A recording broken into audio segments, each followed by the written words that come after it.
That election and my debates. You see, their debates are dying. Who wants to watch Buttigieg? Buttigieg.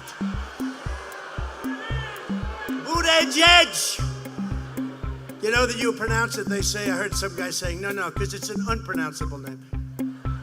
That's why they call him Mayor Pete. Right?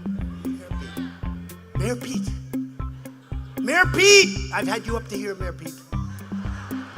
No, Buttigieg is leading. How does No, you say it this way. You say it. They call him Mayor Pete because nobody can pronounce his last name. That's the only.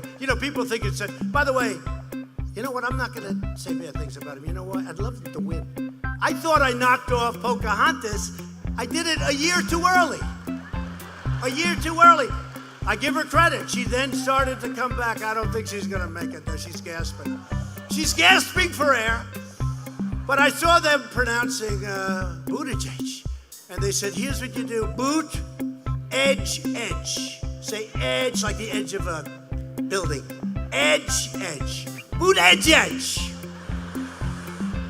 Alfred E. Newman. You got to be older to know what that means.